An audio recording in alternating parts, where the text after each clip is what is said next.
Salam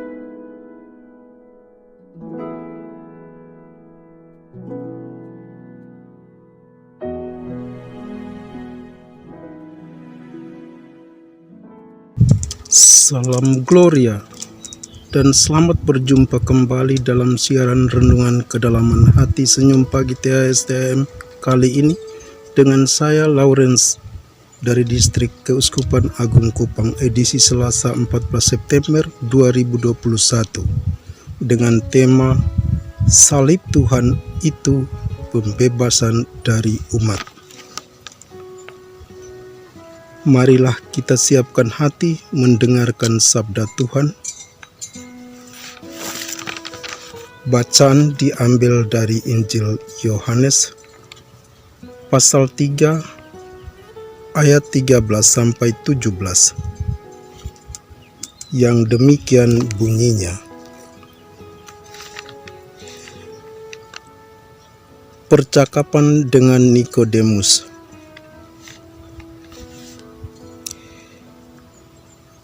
Tidak ada seorang pun yang telah naik ke surga, selain daripada Dia yang telah turun dari surga, yaitu Anak Manusia. Dan sama seperti Musa meninggikan ular di padang gurun, demikian juga Anak Manusia harus ditinggikan, supaya setiap orang yang percaya kepadanya beroleh hidup yang kekal. Karena begitu besar kasih Allah akan dunia ini, sehingga Ia telah mengaruniakan Anaknya yang tunggal, supaya setiap orang yang percaya kepadanya tidak binasa, melainkan beroleh hidup yang kekal. Sebab Allah mengutus Anaknya ke dalam dunia bukan untuk menghakimi dunia, melainkan untuk menyelamatkannya oleh Dia. Demikianlah sabda Tuhan. Terpujilah Kristus.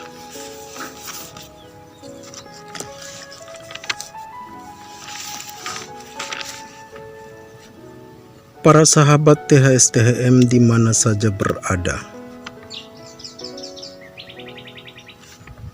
saya percaya pasti semua anggota THSTM hari ini sedang membaca Alkitab.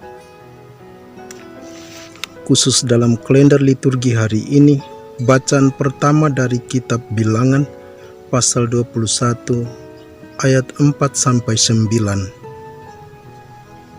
Bacaan kedua dari surat Paulus kepada Filipi pasal 2 ayat 6-11.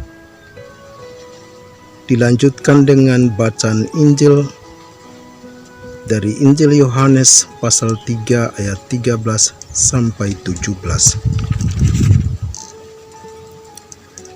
Saya juga yakin dengan pasti bahwa semua kita yang telah membaca Alkitab hari ini menemukan binatang, yakni ular. Alkitab menggambarkan ular secara negatif. Ular dianggap wakil dari si jahat. Dalam kisah di Taman Eden, Adam dan Hawa diperdaya oleh ular hingga mereka jatuh berdosa. Dalam Perjanjian Baru, Yohanes Pembaptis menyebut orang-orang Farisi, ahli-ahli Taurat, sebagai turunan ular beludak karena melihat perilaku hidup iman mereka yang tidak sehat. Injil Lukas pasal 3 ayat 7.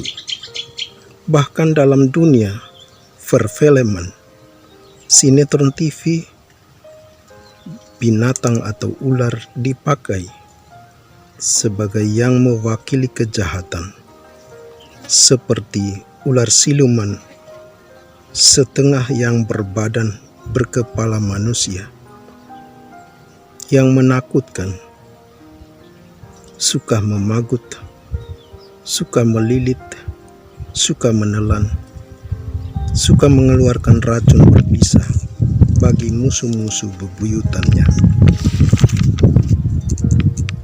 Para sahabat THS-THM yang dikasihi dalam Tuhan Yesus, manusia boleh melihat ular secara negatif, tetapi Tuhan justru menggunakan binatang atau ular sebagai alat untuk mewujudkan rencana dan kehendak-Nya kepada dunia dan manusia. Inilah sebuah fakta yang mengherankan. Allah dapat menggunakan apa saja untuk kehendak-Nya, bahkan dengan hal-hal apa saja yang dianggap paling buruk, paling jelek, paling hina pun berkenan dipakai Tuhan untuk membawa kebaikan dan keselamatan. Dalam kitab Bilangan hari ini, kita mendengar Allah menyuruh Musa membuat ular tembaga, kemudian ditaruh di atas sebuah tiang yang ditanam di tengah perkemahan orang Israel, dengan maksud supaya orang Israel dapat dengan segera menyadari akan kesalahan perilaku kejahatan mereka, dan apabila dapat bebas dari hal kematian kalau mereka memandang ular tembaga itu. Di sini pun Tuhan menyelamatkan orang-orang Israel yang telah digigit ular dengan cara memberikan kepada mereka ular tembaga. Saudara-saudari yang terkasih, THS-THM yang dicintai Tuhan, pada masa perjanjian baru, masa hidup Yesus, Ia telah menggunakan cerita ular tembaga untuk menggambarkan posisi pekerjaannya sebagai utusan Allah, penyelamat manusia. Kepada Nikodemus, Yesus menyatakan bahwa sama seperti dulu di padang gurun Musa meninggikan ular, demikian juga dirinya akan ditinggikan, supaya setiap orang yang percaya kepadanya boleh hidup kekal. Injil Yohanes pasal 3 ayat 14-15.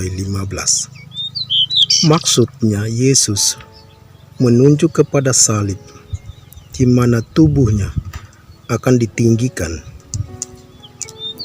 Inilah jalan yang dipilih Allah, jalan salib, jalan menderita, jalan sengsara, jalan penuh siksaan, penuh luka-luka, dan cucuran berdarah.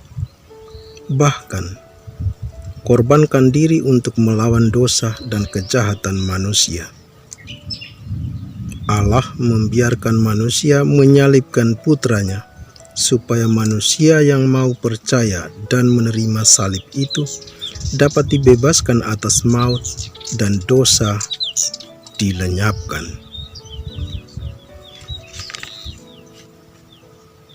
Sahabat THS-THM yang dikasihi Tuhan Yesus, hari ini Gereja Katolik merayakan pesta salib suci. Salib sebuah kayu palang, tempat bergantung Yesus. Salib sebuah kayu penghinaan bagi Yesus. Gereja merayakan pesta mulai ini sebagai tanda penyelamatan manusia. Penyelamatan manusia sepanjang zaman. Tanda kemenangan Kristus atas dosa kita. Sebagai refleksi bagi kita, Sejauh manakah orang-orang THS-THM menghayati salib Tuhan Yesus? Apakah dengan mengalungkan salib pada leher kita? Ataukah merasa malu membuat tanda salib di depan orang lain yang berbeda keyakinan dengan kita saat berada pada tempat dan situasi tertentu? Ataukah seperti Petrus, Yakobus, Yohanes yang lari saat para penjahat datang menangkap Yesus dalam episode Getsemani? Ya, sungguh korban Yesus luar biasa bagi kita.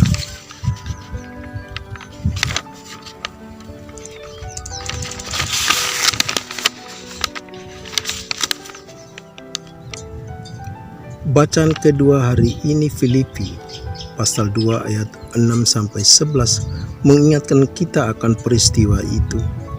Yesus menang atas salib dengan sikap rendah hati. Ia sungguh taat serta setia kepada kehendak Bapanya. Maka benarlah juga penginjil Yohanes melihat makna salib bukan sebagai palang yang hina, melainkan sarana keselamatan, sarana tebusan jiwa umat perjanjian baru, juga bukan batu sandungan bagi orang-orang Yahudi, bukan pula satu kebodohan bagi orang percaya pada Kristus. Di sini gereja merayakan pesta ini untuk mengenangkan tanda kemenangan, tanda pembebasan atas dosa-dosa manusia. Sejalan dengan gereja mewartakan kitab suci pada bulan ini, marilah kita terus tingkatkan kualitas hidup iman kita akan salib. Spiritualitas salib jadi tanda hidup bagi jiwa kita yang baru.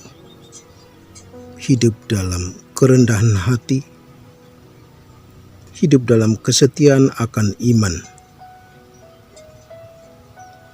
taat sampai mati, selalu rela berkorban, tetap semangat, bukan mudah putus asa, patah, dan mudah hancur, serta mudah luntur.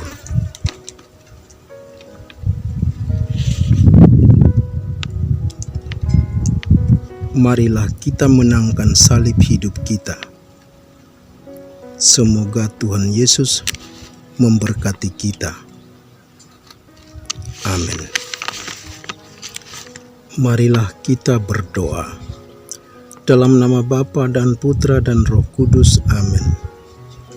Ya Allah, Engkau telah merencanakan keselamatan bagi dunia melalui Yesus Kristus yang Engkau serahkan kepada kami. Ia telah datang melaksanakan misi penebusan dan pembebasan dosa kami dari maut, dengan jalan menderita di atas salib sampai mati mengorbankan nyawanya demi keselamatan kami.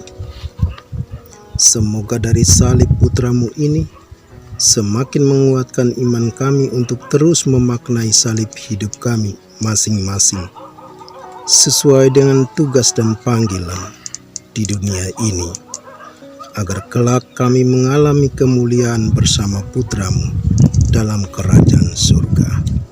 Demi Kristus Tuhan dan pengantara kami. Amin. Di dalam nama Bapa dan Putra dan Roh Kudus. Amin.